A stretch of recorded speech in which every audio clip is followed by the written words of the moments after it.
OBC समाजाचे नेते पवन करवर यांच्यावर काही समाजकंटकांनी ऑइल टाकून निषेध केल्याच्या घटनेचा मराठा क्रांती मोर्चाचे राज्य समन्वयक महेश भैया डोंगरे पाटील यांनी तीव्र निषेध केला। या घटनेच्या निषेधार्थ महेश भैया डोंगरे पाटील यांनी पवन करवर यांचा दुग्धाभिषेक करून त्यांच्याप्रती आपला पाठिंबा व्यक्त केला। मराठा आणि ओबीसी समाजामध्ये एकोपा निर्माण व्हावा, दोन्ही समाजांनी एकत्र राहावे यासाठी पवन करवर सातत्याने प्रयत्न करत असल्याचे त्यांनी यावेळी सांगितले। समाजात तेढ निर्माण करणाऱ्या अशा कृत्यांचा निषेध करत सामाजिक सलोखा आणि बंधुभाव कायम ठेवण्याचे आवाहनही महेश भैया डोंगरे पाटील यांनी केले। नेमके महेश भैया डोंगरे पाटील यांनी यावेळी काय म्हटले पाहूया।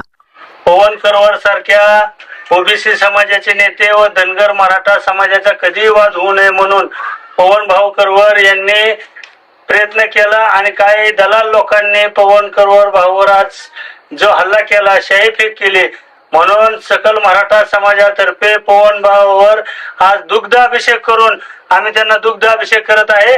पवन भाऊ, तुम्ही जे हे इडा उचललेला आहे, मराठा ओबीसी वाद होऊ नये, मराठा धनगर वाद होऊ नये, हे असाच अखंड पुढे चालत राहावं आणि लवकरच गोकुळनगर चौकात निर्मल सोसायटीत पवन भाऊचा सत्कार करतोय। कुणाच्यात हिंमत आहे पवन भाऊचा तिथं आडवा शाय टाका, या तारीख वेळ का ठरवू। पवन भाऊ सारख्या सच्च्या माणसावरती जर तुम्ही हल्ला करत असाल, तुमचा निषेध करतो आणि पवन भाऊ सारख्या कार्यकर्त्याच्या पाठीमागे अख्खा महाराष्ट्रातील मराठा समाज उभा आहे, म्हणून पवन भाऊचा आम्ही दुग्ध अभिषेक आणि दुधाने अभिषेक करत आहे। पवन भाऊ, तुम आगे बढ़ो, हम तुम्हारे साथ है। पवन भाऊ, तुमच्या मागे अख्खा मराठा समाज आहे। मराठा समाज अशा 18 पगड जातीतील लोकांना तुम्ही कधी जातीमध्ये विष पेरत नाही आणि विष पेरलं तर तुम्हाला सांगतो मिटवण्याचं काम करता, म्हणून मराठा समाजाचा एक बांधव म्हणून कर्तव्य समजतो, तुमचा दुधाने आम्ही अभिषेक करतो। असंच तुम्ही मराठा ओबीसी मराठा धनगर वाद होऊ नये यासाठी प्रयत्न करावं, एवढं मी बोलून थांबतो।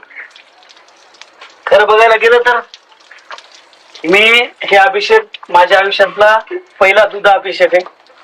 एक प्रामाणिकपणे काम करणाऱ्या कार्यकर्त्याला ह्याच्यापेक्षा मोठी पावती द्यायची गरज नाही।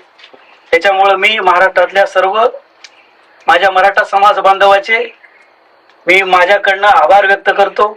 मी एवढी टीका करून सुद्धा तुम्ही माझ्याबद्दल एवढं प्रेम व्यक्त करताय, हे महाराष्ट्रात दुसरा कुठलाच समाज मोठापणा करू शकत नाही। ते फक्त माझ्यासारख्या एका सर्वसामान्य कार्यकर्त्यानं मराठा समाजाकडनं शिकावं, एवढीच मी महाराष्ट्रातल्या सर्व माझ्या समाज बांधवांना कळकळी विनंती करतो।